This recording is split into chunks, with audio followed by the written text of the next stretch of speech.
History, speed, and burnouts. These odd-body classics are packed with all three. They're time capsules, roaring reminders of an era when muscle was king and the streets smelled like burnt rubber.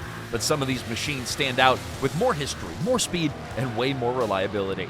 And in today's video, we're going to walk you through one of the most iconic examples. Number 10. First off, we have the 1973 Pontiac Grand Dam pace car. Did you know that only 9 units of the special NASCAR Pace Car Edition were ever made, celebrating NASCAR's 25th anniversary? That's right, 9. And here's the kicker. This is the only survivor known to exist today. It's like finding Bigfoot, but with a V8. Under the hood, you've got a 400 CI V8 engine. Now, sure, by today's standards, 230 horsepower, it doesn't really seem earth-shattering, but for the smog-choked 1970s, this was about as brawny as it got. And if you're into aesthetics, well, let me just say, that silver paint with the red interior combo, absolute chef's kiss. It was like wearing a tuxedo with sneakers, right? You were classy but ready to run. Now let's talk about design, because, look, Pontiac didn't just slap this thing together. The beak-like grille isn't just for show. It's part of Pontiac's signature style, proving that you could federally make mandated 5-mile-an-hour bumpers look good. Not to mention, the colonnade styling gave this car a structural edge, meeting new safety standards without sacrificing flair. Number 9. The 1973 Pontiac Grand Dam. Let's start with the design. Now, up front, you had the iconic Endura bumper. Not just a bumper, but a wide-splitting aero nose. The boat tail rear deck added a touch of elegance, making this car look fast even when it was parked. And the colonnade styling, well, it gave the Grand Am a bold architectural stance that was as much about safety as it was swagger. Now, under the hood is where things get really exciting. Standard models come with a 400 cubic inch V8.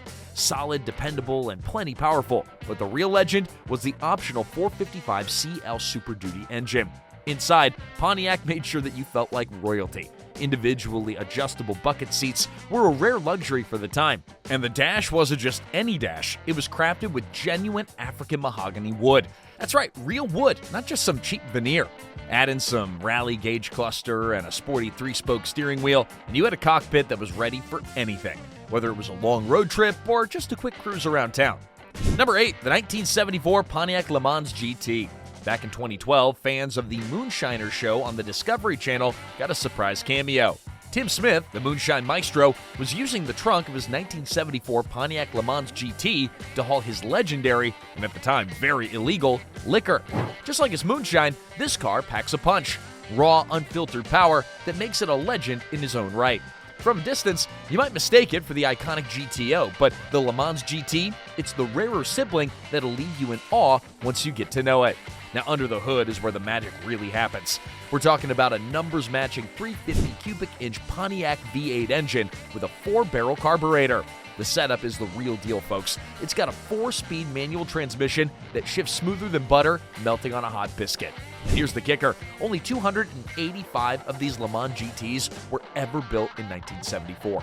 But wait for it, this specific model is one of just 16 ever made with a factory 4-speed and a bench seat combo. 16! That's rarer than finding an original Hot Wheels still in the box at a garage sale. Number 7. The 1977 Pontiac CanAm. Now, built on GM's A-body platform, the CanAm looked like a muscle car that moonlit as a gentleman's coupe.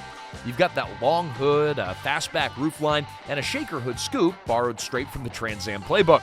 Oh, and those two-tone orange stripes, chef's kiss. This thing was a head-turner, even if it only came in cameo white. Pontiac's version of saying, hey, look at me. But let's talk about what's under the hood, right? Because that's where the real magic happens. The Can-Am rocked a W72 400 cubic inch V8, cranking out 200 horsepower, or so Pontiac claimed. In reality, the National Hot Rod Association pegged it closer to 260. Not too shabby for a car that can still haul groceries. And if you lived in California, you got the Oldsmobile L80 403 cubic inch V8 instead. There was less power, but the same gut-punching 320 pounds per foot of torque, enough to make you forget about emission standards ever existing. Number 6, the 1974 Oldsmobile 442 Cutless. Back in the mid-70s, muscle cars were starting to lose their roar. Regulations and rising insurance costs had forced automakers to dial back the horsepower. But Oldsmobile wasn't ready to throw in the towel just yet. The 442 Cutless, originally launched as a performance package for the F85 Cutless, adapted to the times with a blend of luxury and attitude. And let me tell you, the car still has plenty of tricks up its sleeve. Under the hood of this rare gem, you'll find the numbers-matching 350 rocket V8 engine. It might not have the neck-snapping power of earlier muscle cars, but it's got enough grunt to remind you why V8s are a national treasure. Paired with a turbo 350 3-speed automatic transmission, the drivetrain wasn't about breaking records, it was about delivering smooth, reliable performance that could still turn heads at the stoplight. You could literally swivel your way into the driver's seat like you're stepping onto the bridge of the Enterprise. And the hood lovers, they're not just for show, they're a subtle nod to the car's performance heritage, a wink to those who really know their cars. Like you. And let's talk about that paint. The model's metallic finish. Somewhere between gold and copper, it shimmers like a sunset on a summer evening. It's the kind of paint job that turns every head on the street. Add to that the raised white letter tires and the stock rally wheels, and you've got a ride that is equal parts classy and badass. Now, if you're still here, have we mentioned your favorite yet? If not, let us know in the comments section down below now. Now, on to number 5. Number 5, the 1973 Buick Century Stage 1. Buick took their trusty 455 cubic inch V8 and gave it the Stage 1 treatment, which meant a beefier camshaft, chrome valve covers, upgraded valve springs, and an 800 CMF Rochester 4-barrel carburetor. Translation? The car could roar like a lion and move like a cheetah. Officially rated at 260 to 270 horsepower, it's an understatement thanks to the net power ratings of the 70s. In reality, this engine had the torque to shake the pavement. Now, what about the design? This was the debut year for the Colonnade body style, which introduced a stationary rear window that's as polarizing as pineapple on pizza. Some people loved its futuristic vibe, but others thought it created a blind spot bigger than the Grand Canyon. Either way, it's a talking point, and it made the Stage 1 a standout on the streets. The combination of the big block engine and the 4-speed manual transmission made this car a true unicorn. Out of 728 Stage 1s built in 1973, only 54 were painted in this shade. Number 4, the 1976 Chevy Laguna S3.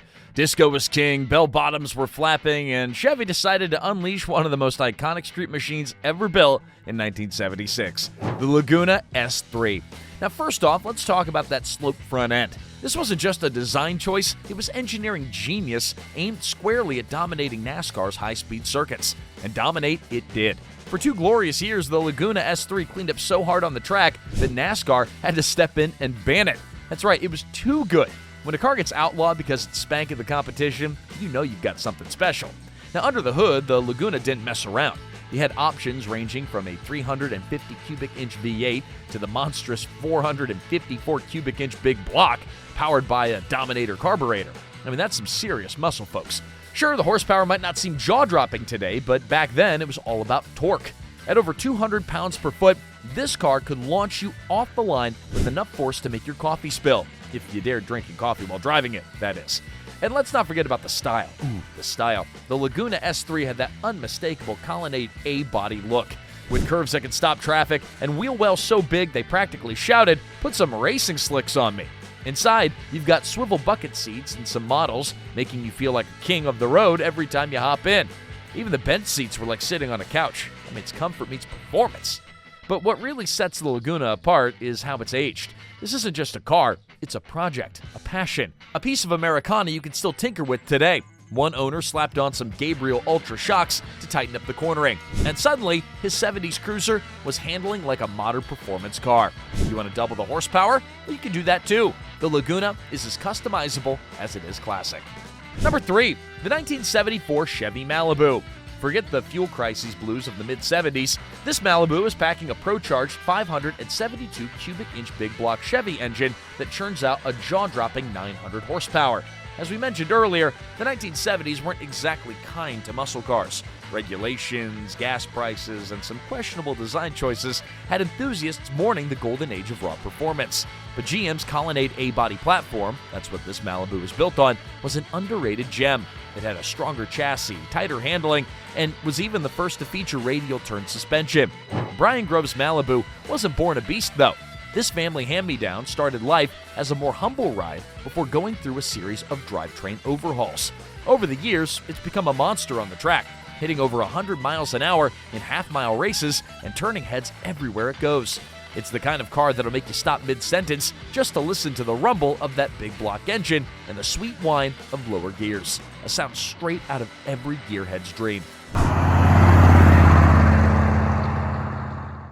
And this Malibu's all-original sheet metal has survived decades of Michigan winters thanks to the Zybert protective coating that was applied all the way back in 1974. While most cars from the era have long since rusted into oblivion, this one's still kicking and racing and still making memories. Number 2, the 1977 Buick Century Special. The Century Special was built on GM's Colonnade A body platform, and it's got that unmistakable 70s vibe. This laid-back grille, exclusive to the Special, gives it a touch of swagger, like it knows it's cool but doesn't need to shout about it. And in that lowered stance and big rolling stock that snugly tucks into the bodywork, you've got a car that is equal parts elegance and equal parts muscle. Now, under the hood, we're talking an Oldsmobile 350 engine, but it's not about blistering speed. It's about smooth, reliable performance. This engine delivers enough low-end torque to make sure that you smile every time you hit the gas. And paired with power steering and brakes, this is a dream to cruise around in. Think of it as a comfy pair of old boots, broken in, reliable, and still stylish in their own way.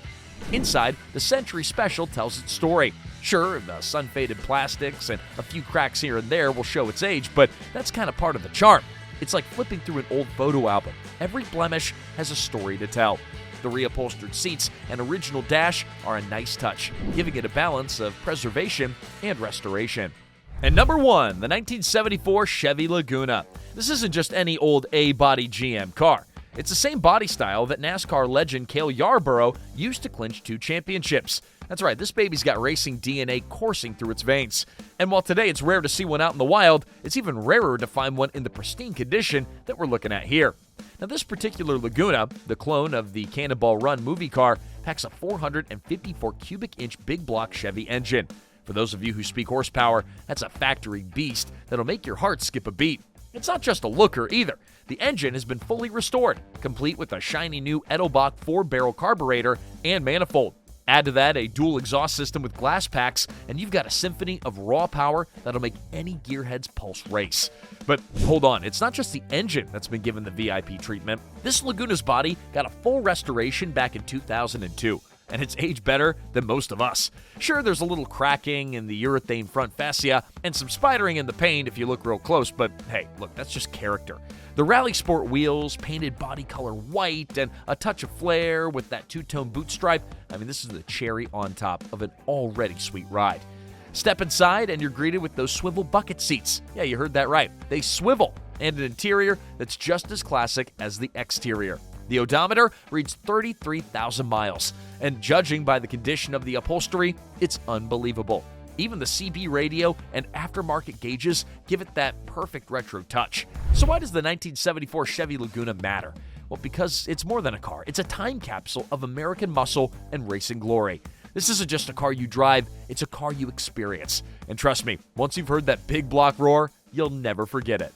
Did we leave anything out? Or maybe you have a favorite feature of the Laguna that we didn't mention? Well, let us know in the comments below because we'd love to hear from you.